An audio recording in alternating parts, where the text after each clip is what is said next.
next guest was involved in that season. He was a member of the 1984 National Championship season as well. His name's Blaine Fowler, BYUtv basketball and football analyst. Blaine, great to have you on set. It's good to be here. Summertime. We're getting ready for football. We can talk basketball. Yeah, let's talk about it, and let's go there right away.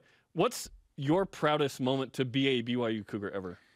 Obviously, I have a little bit of personal tie to the '84 National Championship team, so I think that game against Michigan, even though Michigan they were a great defensive football team. Preseason, they were really, really good. They had a lot of injuries on offense. Jim Harbaugh is an injured out. dude on the opposing sideline at the time. So, but there's a moment in that game that is just vivid in my mind. So it wasn't a play that I actually played, and I had just thrown a completion for a first down, and they were measuring it. And I remember in my head thinking, you know, my dad always told me to enjoy the moment. So in front of 70,000 people at Qualcomm, we're playing for a national championship. I'm in the game. I step out of the huddle, and I just go just like this. And I did a full 360 and looked at the whole crowd, and I went, man, this is really cool. And I enjoyed it for a minute, and I thought, no, I know how to get back to it. And then Glenn Kozlowski was running in with the play. We got the play, and we ran the next play. But I'll always remember that I remembered what my dad said. You got to enjoy it when you're in the moment. And most of the time, we don't think to enjoy the moment. But we had a little pause in the action, and I remember that in my head. Dad said, and I was like, so I'll enjoy the moment. I remember it playing. It's a great story. My 360 view. So mine was obviously the win with Oklahoma against Oklahoma. My 360 view was different. When I walked out, I remember seeing a small little blue sliver, right, of crowd, and I was like, "Mama!" And then I kept running and kept looking around, and it was all red. Oh yeah. And I was like, "Oh my gosh, we're gonna lose." I was on the sideline at that game, the Oklahoma game, and I remember watching Oklahoma's offensive line walk out, and I thought, "Whoa, that's what NFL offensive linemen look like. All of them. Oh yeah. Like 10 of them." And I'm thinking, man, I don't know if we stand a chance against these guys. All of even ranked 20th. And we played them, you know, toe to toe. All the junior college transfers huddled up and said, "This is very scary that all the corners and the DBs are literally 3 feet taller than our receivers." Yeah, it was crazy. Literally 3 feet. The scary moment for me was we were coming out of the tunnel. We had already done our warm-up, and you go back in, and then the crowd started to fill in at Georgia between the hedges. We're playing at Maybe Georgia. 2. Herschel Walker in that group. Steve Young's playing.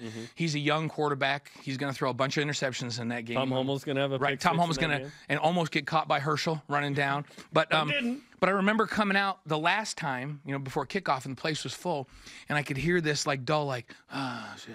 I'm like, I leaned to Robbie and I go, "What are they saying?" And it's getting louder. Dog meat, dog meat, dog meat.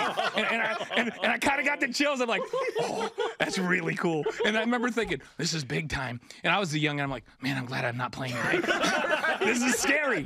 It's scary. You're a redshirt freshman, I think? Yeah, and you know what? We played toe-to-toe with them in that game. Like, we lost on a last-second field goal by Tony Butler, who kicked for the Bears for a long time.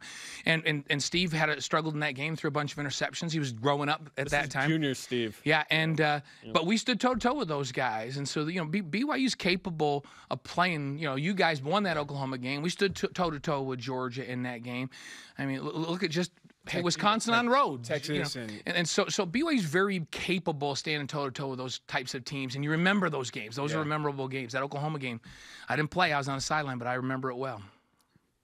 You're saying, "Oh shoot, we're gonna lose," and then Hall is running in at halftime, going, "We're gonna win!" Yeah. At that point, are you feeling that same vibe as Max? Oh yeah. Halftime in Oklahoma. After the second series, I think we went. The first one they got a first down. The second one, I think we went 3 and out. We came back and we're like, "Oh yeah, we're gonna win."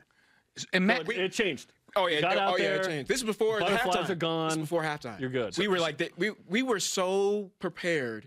It was crazy. We already knew what they were doing. We were calling out their plays. I mean, the hardest part was literally hearing each other, just because that's how loud it was. Really good teams, and this is I remember this playing. I remember it as they get ready for the big games now. Like Wisconsin is a perfect example of that. When you play great teams, they look at you on film, and they don't do crazy things. They don't do trick plays. They go, "We're good enough to beat you. We're going to manhandle you at the line of scrimmage." So they typically line up and play football. Yep. And so if you scout them well, they're not going to do anything that you don't expect. You got to get up enough to stand up to them physically. Yep.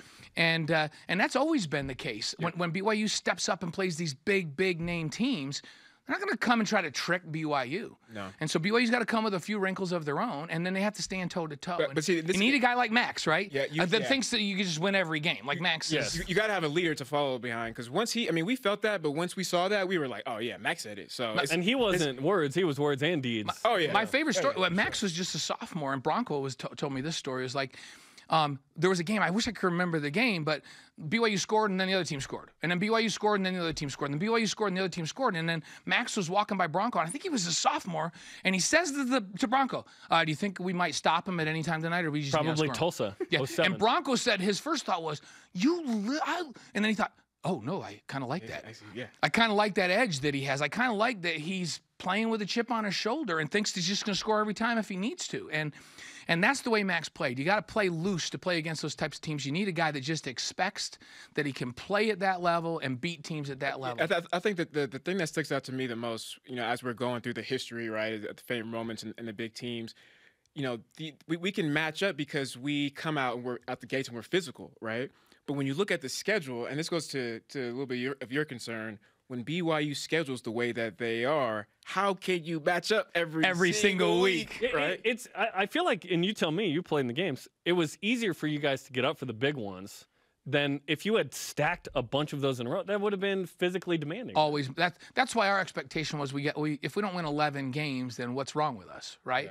Because we just had to go out of league and play a couple. The Boise State model. Right. Yeah, and so now it's a little different expectation. I don't expect BYU to win 11 games this year. We can't, not with this schedule, right?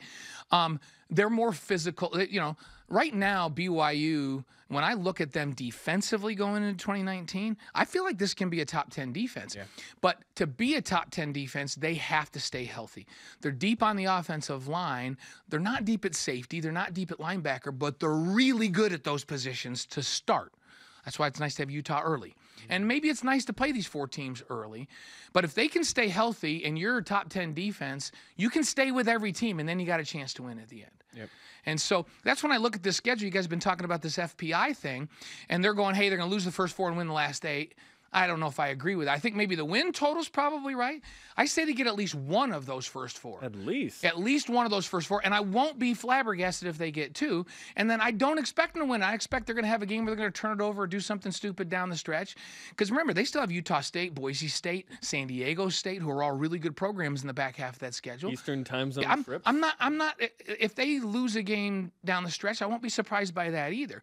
But to think that they go out and lose those first 4, I would actually be surprised. Would you be surprised if they won 2 out of the 4? I won't be surprised. You won't be flabbergasted. I think that will be overachieving a little bit. I think 1 is a good expectation. I think 2 is not out of the question. It's just too tough if that's the case. So I think just too tough. I was talking before we came in here with Ben, our producer, and I was like, have you looked at USC's schedule? Because I promise you, USC is thinking, well, the only win we can chalk up is BYU. And they're thinking that's easy. If they're even thinking about BYU. They have Stanford the next week. They start off with Fresno, who's ranked. Who won 10 or 11 and have been really good the last 2 years. And very capable of beating SC, who's been in shambles the last few years. Then they play Stanford, then BYU, then Washington, and then Notre Dame. You think they were worried about BYU? And they're coming to this stadium at elevation to play. So fresh off a win at Tennessee. I'm expecting them. I'm expecting them to beat USC at home. Yeah. And you mentioned the rivalry game's a 50-50 game. Utah's replacing 3 offensive linemen. I know they got Zach Moss, who's phenomenal, as good as anybody in the country, but 3 new offensive linemen. And 2 backers are replacing 2 NFL caliber linebackers.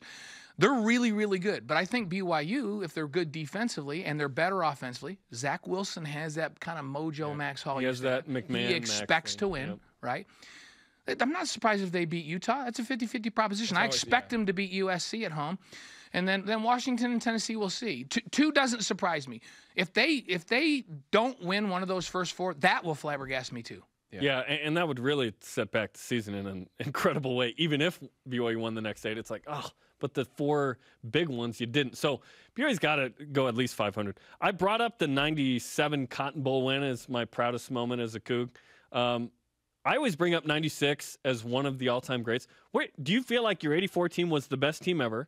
Because Spencer and I think maybe that 83 team is right there, and where does 96 fit in all this? So, and I'm going to throw one more because I think 93 is an unbelievable talented team. Not 96, sorry, 96. 83 as well, and I played with those guys. Yes. Really skilled offensively. One loss by 4 in the first Here's game. what people don't understand about 84.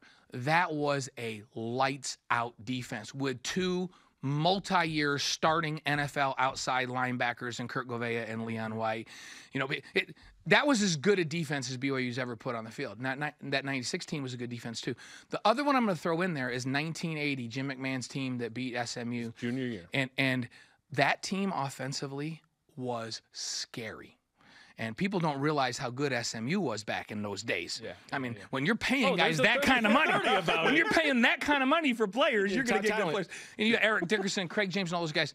But that team offensively, because I watched that team on film a lot as we were preparing for games in 81 and 82, and I would just watch them on film and go, my goodness, this had to be scary to be an opponent to play this team.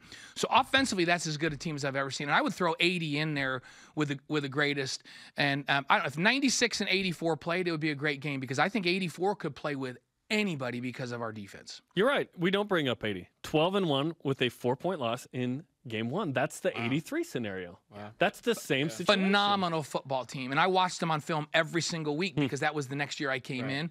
And people don't credit that team enough. And they were really good. I'm about to, now that I've noticed that they really, were really 12-1. So when we talk about great teams, we got to say 80, we got to say 83, we have to say 84, we have to say 96. Yes. You know, those are all great teams. And you know, let's see. You got to have 1 or 0 losses to be in the mix. You have to, yeah. You do. Yeah. The, And those, the 2 loss teams don't make it. yeah, those are all great football teams. Well, great stuff. I think we planned on other topics, but going down memory lane is the best. You get Bilo and I in here. Great stories, great memories. Awesome. Appreciate the time. All right, guys. Thanks.